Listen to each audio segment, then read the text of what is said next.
story appears ordinary till you see the core side of it. And what you're looking for is the story behind the news. We bring it to you from Lagos, the commercial capital of Nigeria. Giving you all sides and political stories round the clock. Every detail from the start line to the final whistle.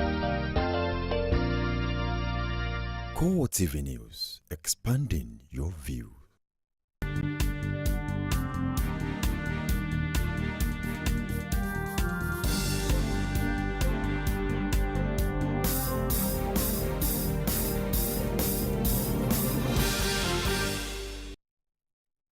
Hello and welcome to CoreTV Primetime News. I'm Nifemi Oguntoye. In our top story,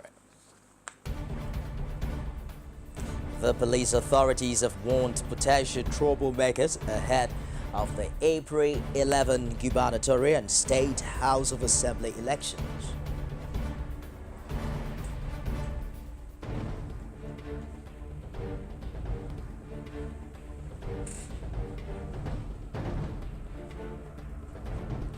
Federal government cautions residents of northeast Nigeria to be more vigilant during the forthcoming elections.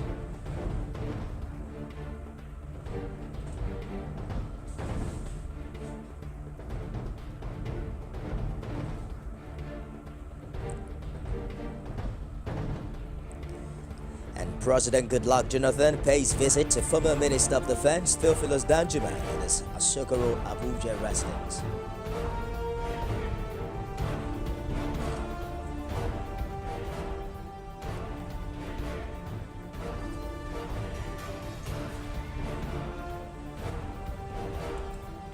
Outside Nigeria, a Boston court fined Zulkifli Sanarev guilty of the Boston Marathon bombing of March 2013. The police authorities have now warned potential troublemakers ahead of the April 11 gubernatorial and State House of Assembly elections. Police spokesman Emmanuel Ojukwu said in a statement that stand measures have been mapped out to stop them in their tracks. He also noted that the police high command has identified flashpoints in some geopolitical zones and has devised strategies to address all issues of safety and security. The police equally advised party leaders to implore their supporters to shun any act of violence and thuggery before, during and after the elections. Meanwhile, Inspector General of Police Laman Abba is demanding impartial conduct and neutrality from all officers and men on election duty on Saturday. He also wants them to exercise a high level of professionalism in line with police regulations. Police spokesman Emmanuel Ojukwu said in a statement that the IGP has equally directed all operatives on election duty to be firm but approachable. He added that the police team were enjoined to take charge of security at polling units and collation centers as the leading law enforcement agency. President Goodluck Jonathan on Wednesday paid a visit to the former Minister of Defense Theophilus Danjuma in his Asokoro, Abuja residence. Jonathan visited Danjuma, who is also the chairman of the Victim Support Fund, in company with a few of his aides. The two leaders met behind closed doors and did not disclose details of the second private talks in about 2 weeks now. Danjuma, however, told journalists at the end of the meeting that by conceding defeat to President-elect Muhammadu Buhari, President Jonathan has set a new record in Africa.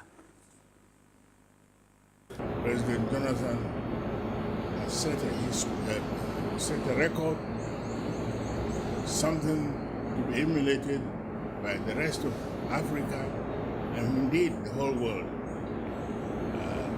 It's an excellent thing indeed. Former Defense Minister Theophilus Danjuma, the federal government has cautioned residents of northeast Nigeria to be more vigilant during the April 11 gubernatorial elections to avoid any Boko Haram attack. This, according to the coordinator of the National Information Center, Michael Mary, is because of the insurgents' penchant for attacking soft targets. Oberu said this at a news conference in Abuja, where he also reaffirmed government's commitment to stemming the tide of insurgent attacks. In respect of the forthcoming governorship and state assembly elections, we remind the citizens to maintain a similar, even higher level of vigilance and caution to ensure a peaceful and incident-free exercise. You will note that the military's real successes in regaining control of Boko Haram's stronghold in Borno State is a testament to our troops' unwavering commitment to defeating insurgency. Reclaiming Nigerian territories and establishment of an atmosphere of peace and safety remains the government's top priority.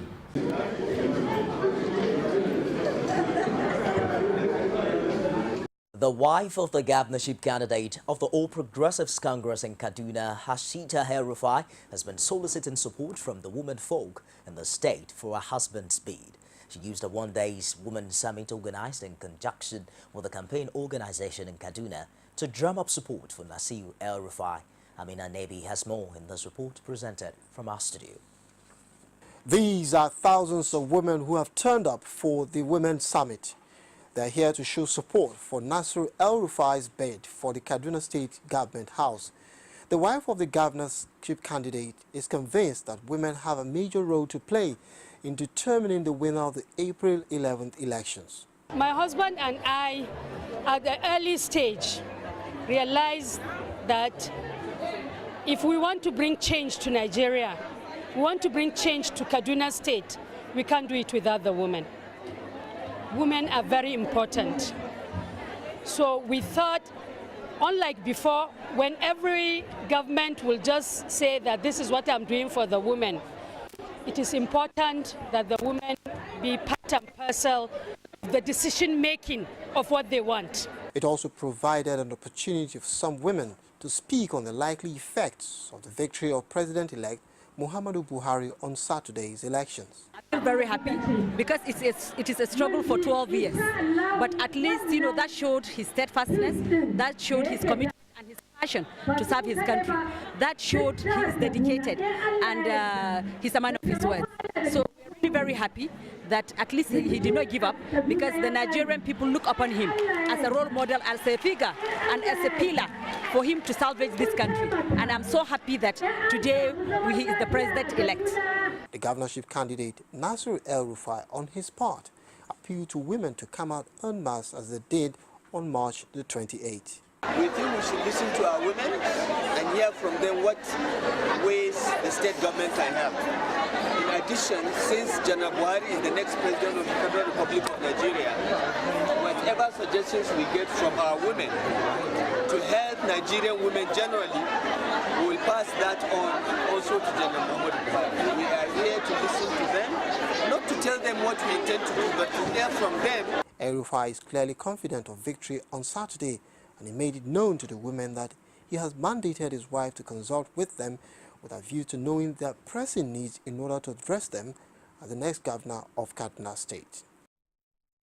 As the country looks forward to the forthcoming elections, individuals and collective bodies are beginning to show where their allegiance lies. For Imo sweepers, it was time to demonstrate their loyalty at the popular Douglas House for the incumbent governor, Rogers Okorocha.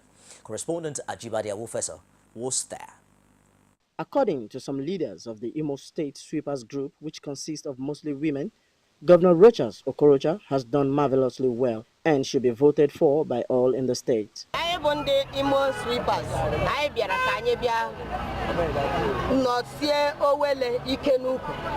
See Agawara Nija. Because Nako mega. Any odd Anyamana.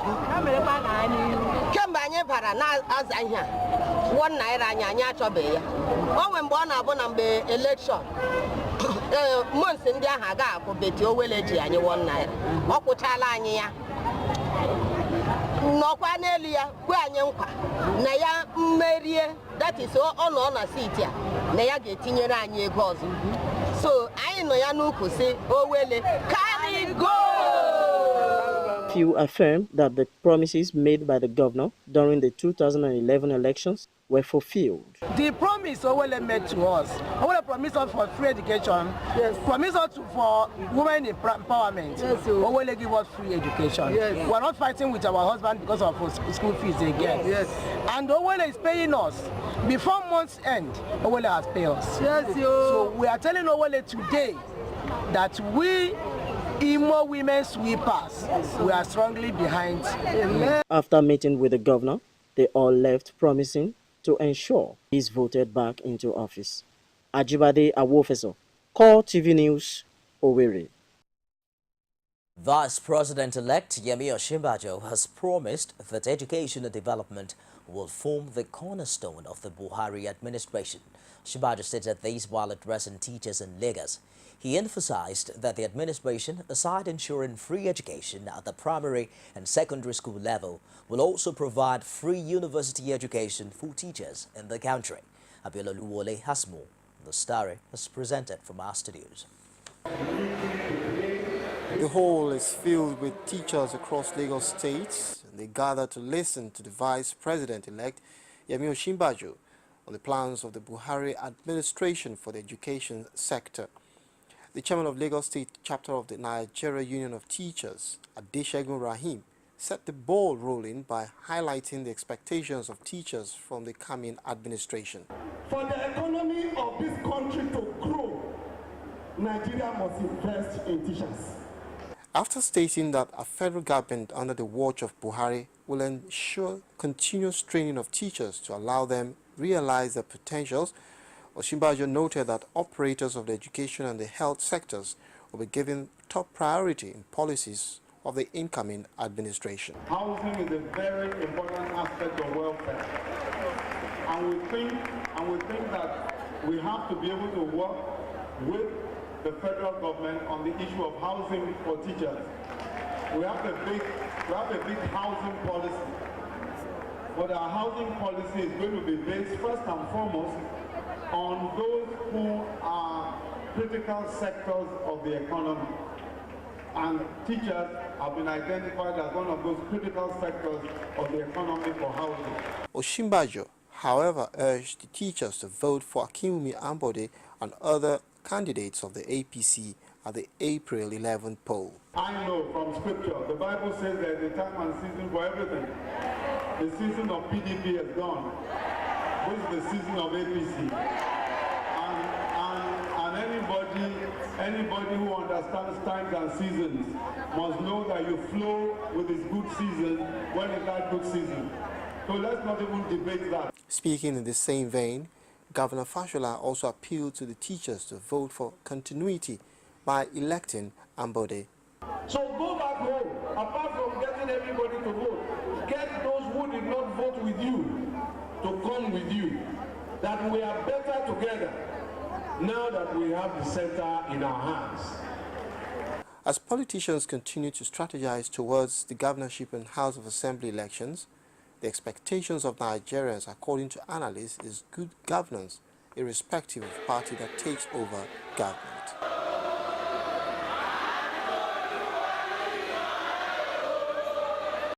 You're on to CoreTV Primetime News. After this break, we'll be back with updates on the controversies over the alleged threat issued by the Oba of Lagos to Igbo voters. Don't go away. Dear Lagosians, thank you for voting the All Progressives Congress APC and for our victory in the presidential election. But there's still more work to do.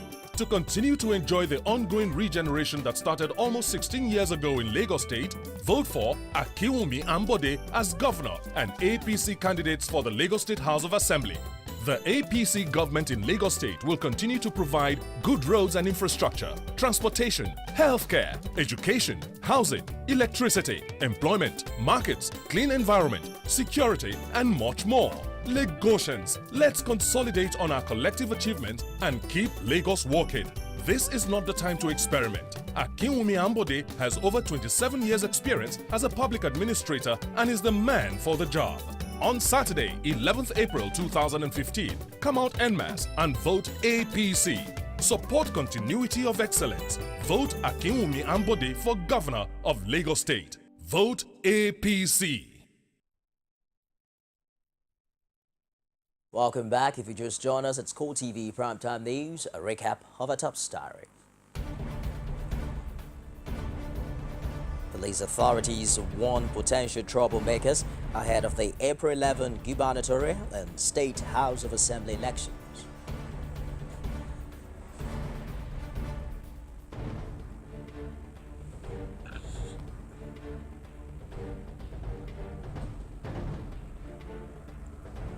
Federal government cautions residents of northeast Nigeria to be vigilant during the election to avoid Boko Haram attack.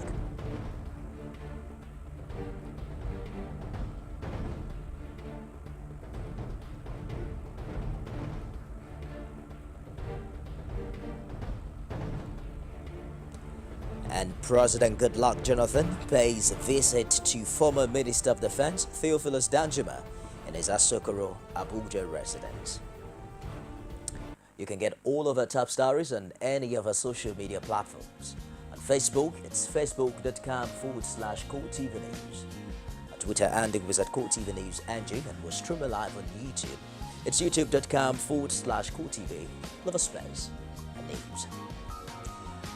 Moving on now, the Nigeria Civil Society Situation Room has condemned the threat by Oba Rilwan Akiolu to Igbo residents in Lagos who may vote against his preferred candidate Akinwumi Ambode of the All Progressives Congress. The coalition, in a statement, described it as an electoral offense that constitutes a threat of violence which could provoke massive crimes in violation of international human rights laws. It also demanded an apology from the traditional ruler. Meanwhile, the Lagos State chapter of the PDP has reacted to the statement credited to the Oba of Lagos by calling for his immediate suspension from office. Oluwaseyi Adegoke, who has been monitoring events surrounding the alleged statement of the monarch, has details in this report. On Saturday, if any one of you, I swear in the name of God Almighty Allah, goes against my good that Ambode, inshallah, will be the next governor of Lagos State. The person is going to die inside this water. I'm not ready to beg, appeal to anybody. If you do what I want, Lagos will continue to be prosper for you. If you go against this, you will perish in the water. After the alleged inflammatory statement by the Oba of Lagos, this happened.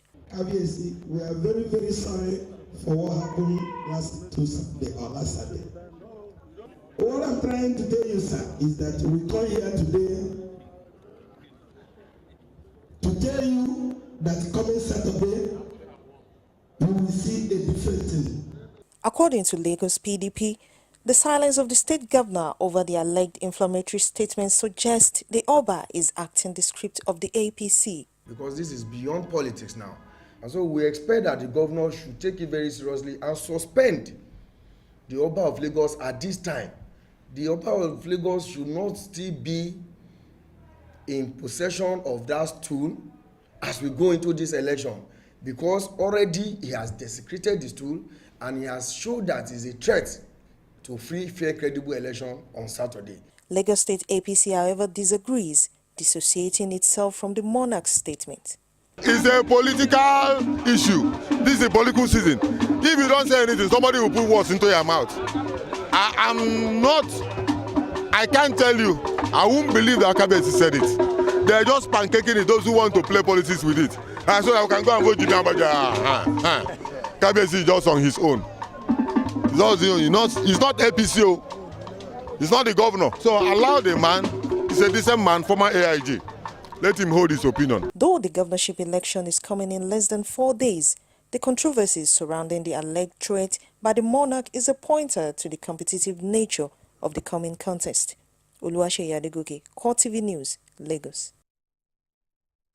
And as criticisms continue to trail the threat allegedly made by Lagos monarch Rilwan Akiolu to Igbos in Lagos if they fail to vote for the APC's governorship candidate come Saturday, the group Association for the Defense of Igbo Interests in Lagos, while addressing the press, have called on Igbos in the state to remain undaunted in their support for APC candidate Akinwumi Ambode, as the Oba is not an APC spokesman. Patience Ajiboye was there and filed in the support. It is no news that the Oba of Lagos has entangled himself in the political affairs of the state. First was the controversial endorsement of Akinwumi Ambode, the APC governorship candidate in Lagos. And now it is the infamous threat to the Igbos in the state over failure to vote in the APC candidate. Various reactions from different Igbo factions have continued to trail the threats. This group, under the aegis of the Association for the Defense of Igbo Interests in Lagos, has however pitched their tent with the APC, insisting that the Oba, no doubt the traditional head of Lagos, is not the spokesperson for the APC. Chairman of the group, Chris Nwokobia, says the statement did not come from the Igbo-loving APC and should be discredited. Whatever statement came from the royal palace of the Oba of Lagos did not come from the APC. It did not come from the governorship candidate of the APC. It did not come from the leaders of the APC. And indeed, the spokesperson of the APC remains Joe Ibokwe and not the Oba of Lagos. Secretary of the group, Harris Chuma, says although the statement is unbecoming of reality, as a royal leader himself, he understands the reasons for the statement. The very period he said this thing, there was a ritual going on. And that ritual is called Kola Not Communion. And that Kola Not Communion, anything can go while you are projecting your petitions. So I think he became so hot that he could not hold on to, his anger, and consequently, he goofed. Chuma went on to say the Oba was more political than the politicians, and then urged Igbos to remain resolute in voting for APC. We are pleading with our people to be calm. Most especially, they should not see it from APC, PDP angle. It is not APC that have spoken. Oba of Lagos is not a card-carrying member of APC. He's not a leader in APC. He is not the voice of APC. So I appeal to my Igbo brothers and sisters in Lagos to remain calm and do not deter. They should continue supporting APC-led government. With current threat drama, much more than persuasion will be needed at the polls to decide the fate of the APC aspirants, as it relatively concerns the Igbos. Patience Ajiboye, CoreTV News, Lagos. Many prominent Nigerians have been calling for caution in the aftermath of the recent comments of the Oba of Lagos Rulman Akeolu on the April 11 governorship election in Lagos. The presidency has also weighed in now by urging Nigerians to shun the VC politics at a time some Nigerians, especially those of Igbo extraction, appear to be offended by what they have branded hate speech. Basiaye takes a look at actions in this report. Following Oba Rulman Akeolu's riot act to Igbo residents of Lagos, the nation has been in an uproar over what many see as a threat to the polity that many believe is fragile. The statement is one the Igbos consider a great injury to their culture and people, for which they are demanding an apology. Within hours of the alleged hate speech, the Lagos monarch came out to refute the claims, but this has failed to douse the tension. One of the leaders of the All Progressives Congress from the Southeast, Ogbonaya, knows the implication of the comments and is calling for caution. With respect to traditional rulers, the edict that's set up, is not federal responsibility. It's very clear on what role traditional rulers should play. And we believe that the law must be followed. Nigeria ought to be and is a nation of laws, and laws are made so that they should be. The Inspector General of Police also preferred to take a cautious approach. On the issue of Oba of Lagos making statements about who electorate or voters should vote for in the next elections, I must tell you, I saw it in the media and I tried all my best to verify whether that statement was made And so far what I have been able to gather is the fact that the Oba himself denied it. And if he denied it, who am I to say that he didn't make it? However, if for any reason that become a subject of further efforts to confirm if he did it or not, I think that we leave that to the future. The issue has continued to generate comments offline and online, with members of the People's Democratic Party seeking to capitalize on it for the benefit of its governorship candidate, Jimmy Agbaje. They have been sending out bulk messages to Lagos residents, especially those of Igbo extraction, urging them to reject the Oba's candidate. The presidency sees all this as divisive politics. The president condemns the very unseemly attempt by some politicians, groups, and individuals to intimidate others, heat up the polity, and cause disorder and public disaffection in the aftermath of the presidential and National Assembly elections. President Jonathan is especially concerned about the negative triumphalism that has been put on display by certain elements since March 31, which flies in the face of his personal commitment to post-election peace, unity, and national stability. In the midst of all this, many Nigerians are of the opinion that there is need for restraint and decorum after one of the most fractious presidential contests in the nation's political history. This, they say, will foster tolerance as well as peace before, during, and after the elections. Basia Ye, CoreTV News, Abuja. In the heat of the alleged inflammatory statement ascribed to the Oba of Lagos, two groups in the All Progressives Congress have now formally defected to the PDP ahead of the April 11 election. Oluwase Yadegoke has details in this report. Liberation from oppression is what Mandate and Laura Group want. We decided to leave APC and join PDP because we want real change in Lagos governance and also determined to liberate ourselves. That we are one of the few groups who recognize the fledgling dictatorship of His Excellency, the former governor of Lagos State, Asiwaju Tinubu. And it was through this passion that what was right, that we started this group, and we have been working towards the freedom of Lagos State, towards the emancipation of Lagos State from the grip of a one-man dictatorship.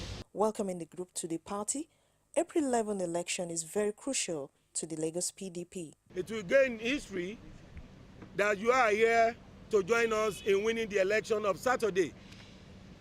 The Oba of Lagos, who is supposed to be a paramount ruler, a non-partisan leader, that's supposed to be a father of all, came with a bang yesterday, and that bang is about to end the reign of APC in Lagos State.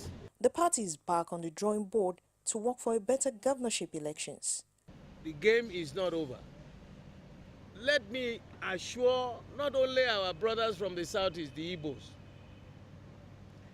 all other Nigerians, that Lagos State is the melting pot, the economic nerve center of this country, the economic nerve center of West Africa. We accommodate all and sundry. Nobody can hoodwink you, nobody can throw you out into any lagoon. Our lagoon is not meant for human beings, our lagoon is meant for fishing. So nobody, after Saturday, go out and exercise your God-given right, and we are waiting. But in whatever corner you go and vote, stay there and defend your vote.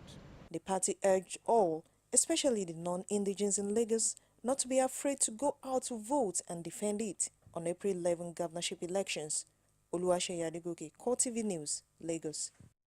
And still talking the allegations, controversies shrouding the statements ascribed to the Oba of Lagos, our correspondent Basi Okafor went around the Federal Capital Territory and amazingly discovered that the speech is also a big talking point in the Nigerian capital. The report is presented from our studios. Clerics and the traditional rulers are in the category of revered persons, especially in Africa. What they say in most cases are perceived by their subjects as coming directly from God. But in a democratic system such as Nigeria's, the citizens have the right to freedom of expression and also freedom to make choices.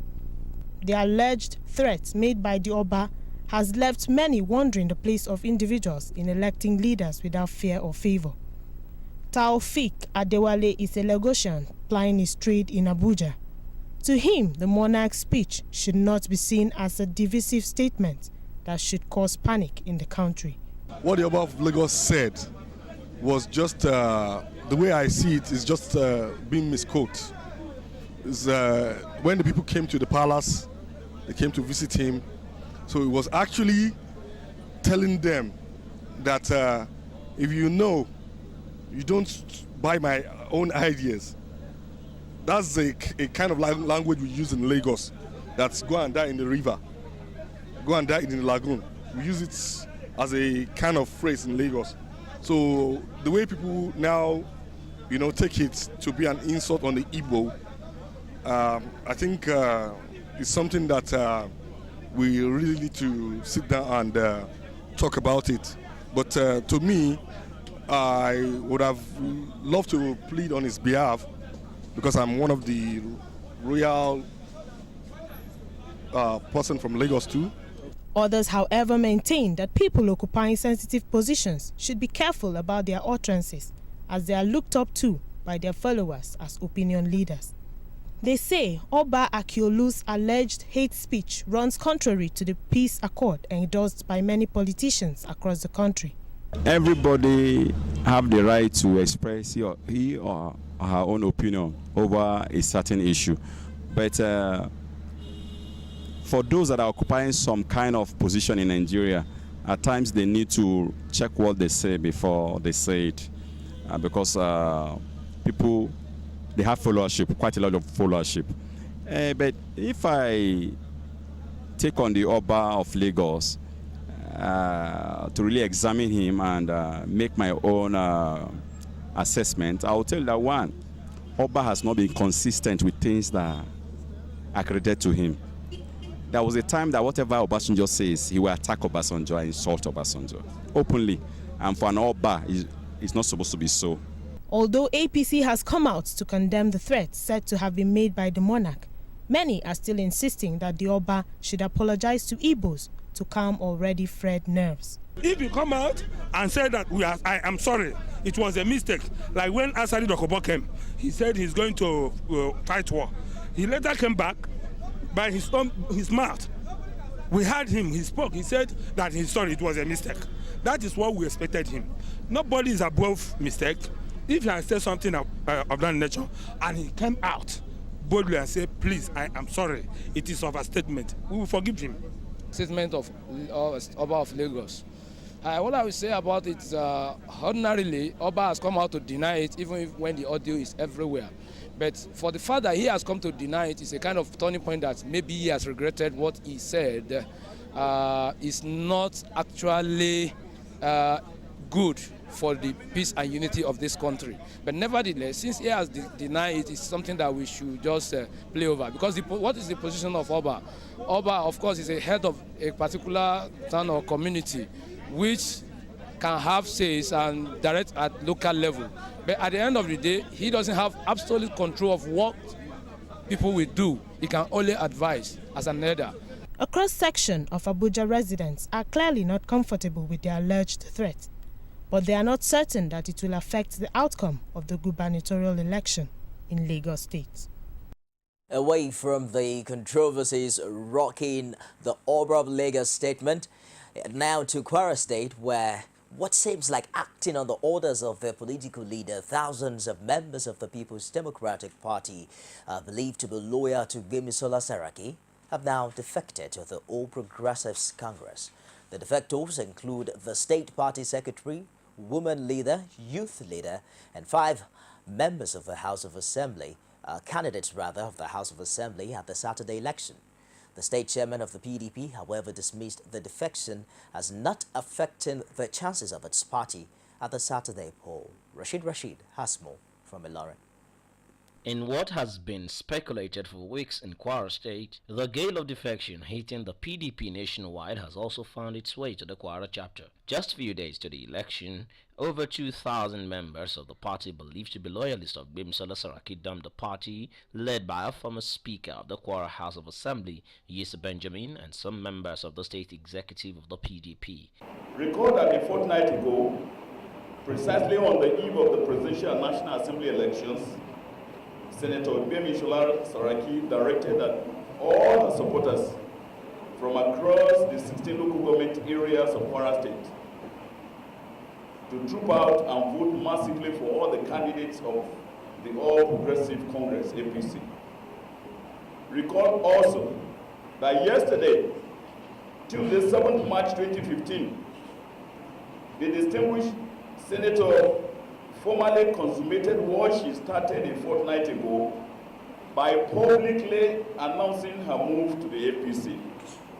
Isa, who also had 5 House of Assembly candidates of the PDP in the group that moved to the APC, says the move is imperative as they endorse the candidature of Abdul Fattah Ahmad and the leadership of Bukola Saraki.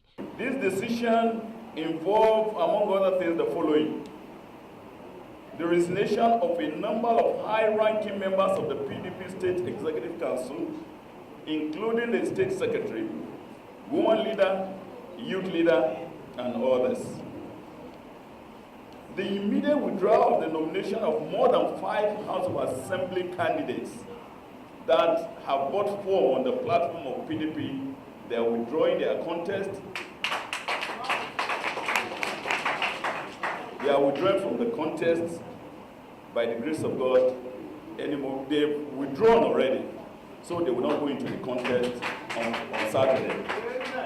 But in a swift reaction, the Kwara State chairman of the PDP, Iyola Oyedepo, says the defection won't affect the chances of the PDP. He added that this may be a sign that Kwarans may not be ready for freedom from the Saraki dynasty. It means that they always have a meeting point where they discuss the destiny of Kwara State, how it will continue to be in the family pocket. And maybe when she was even contesting to go to for the governorship, they were also planning that you go and take a PDP ticket while I also keep a APC ticket with my crony here. So at the end of the day, whether left or right, it will still end up in the same place. It is all politics of deception in Kwara State. When they were with us, it was apparent that they were not even with us. When they pretended to be with us, they were not with us. So the effect it could have is not different from what it will have if during the period of their pretense. So they have always, in fact, it would have been better they had gone long before this time. As the PDP loses 5 House of Assembly seats automatically due to the defection and the coming together of the Saraki dynasty, the Saturday election in Kwara, according to political observers, may be a cruise to victory for the ruling party. Rashid, CoreTV News, Ilorin. You're on to CoreTV Primetime News. We'll be back with more stars after now. Don't go away. From time immemorial, women have birthed life, shaped character, and by extension, influenced the society. Moremi of Ife, Emoten of Benin, Queen Aminat of Zaria, all women of influence and power. Whether it's before election, after election. How ironical. Women being so powerful, yet have few grounds in decision making. They see you as a wife, and I see you as a wife to a man. We are talking women in politics. A woman will be bold enough to stand up and say, I want to become president of Nigeria. Only on CoreTV News.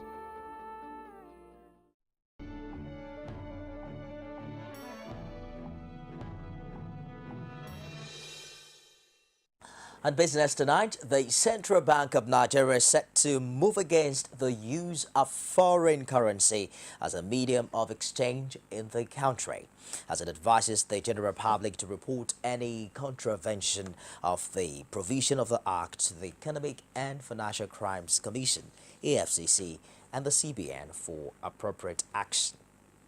The move is coming on the heels of the increasing use of foreign currencies in the domestic economy as a medium of payment for goods and services.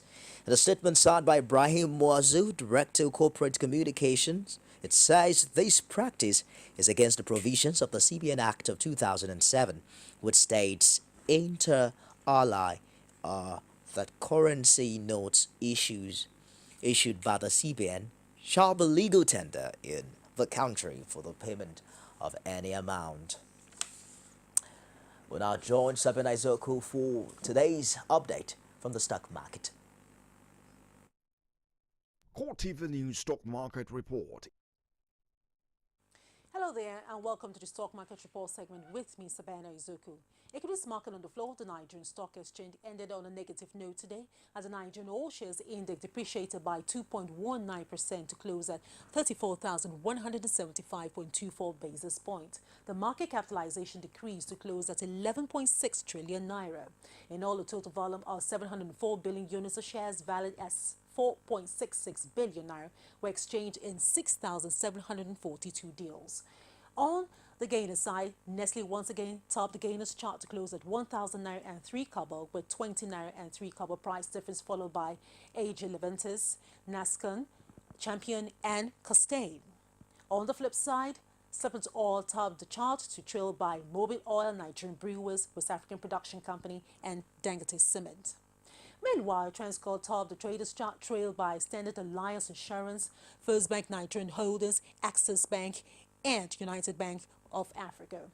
Just to wrap up the stock market report, here's the currency trade for today.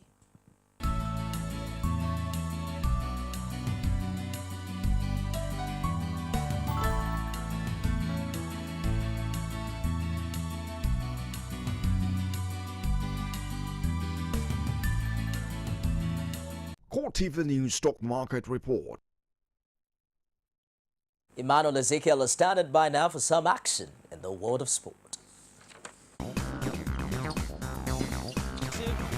style, that's what he delivered. Here's that ball, storming, Puyol with a flying lead. Bo taking them out in the lead and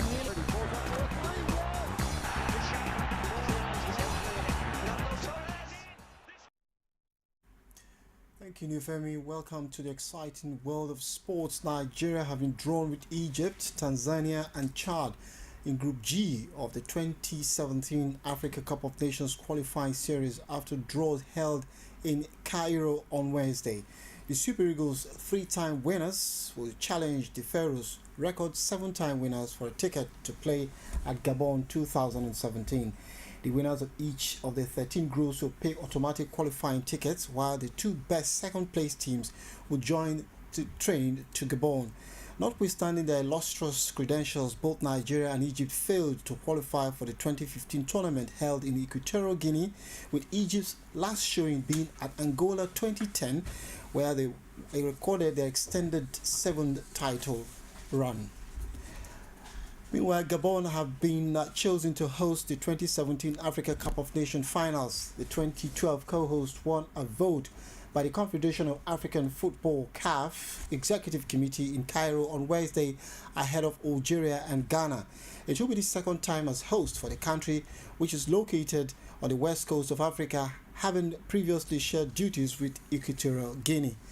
And finally, FIFA President Sepp Blatter has expressed his opposition to a Palestinian bid to bar Israel from international competition, saying such a move would harm soccer's governing body itself. Blatter was due to meet Palestinian Football Association PFA chief Jibril Rajoub in Cairo to discuss PFA calls for Israel to be suspended by FIFA for its racist behavior against Arabs. When asked why journalists at the press conference would gain more access to calling questions, Blatter said that such a situation shall not occur at the FIFA Congress because suspension of a federation for any reason is always something which harms the whole organization. Situation shall not occur at the FIFA Congress because to suspend one federation for any reason, it is always something where would harm the whole organization. I know the background of. And that's it on sports. Back to you, Nifemi. Thank you, Emmanuel. Outside Nigeria now, the man accused of bombing the Boston Marathon in 2013 has been found guilty of all 30 charges that he faced, many of which carry the death penalty. The jury in Massachusetts will now decide what sentence 21-year-old Zoka Senev will receive. 3 people were killed and more than 260 injured when the bombs exploded at the finish line in April 2013. His lawyers maintained he played a role in the attacks, but said his older brother was the driving force. A police officer was killed in the days following the attack as Senev and his brother, who also died, attempted to flee. The decision was reached on Wednesday after the jury deliberated for just over 12 hours, spread over 2 days. Senev kept his hands, of course, folded in front of him and looked down as the guilty verdicts were read. To end CoreTV Primetime News tonight, another look at the top story.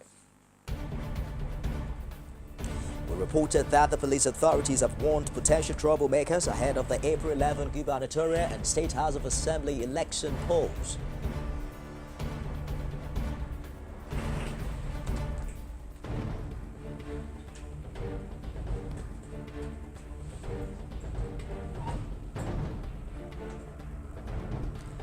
And the federal government has cautioned residents of northeast Nigeria to be more vigilant during the elections to avoid any Boko Haram attack.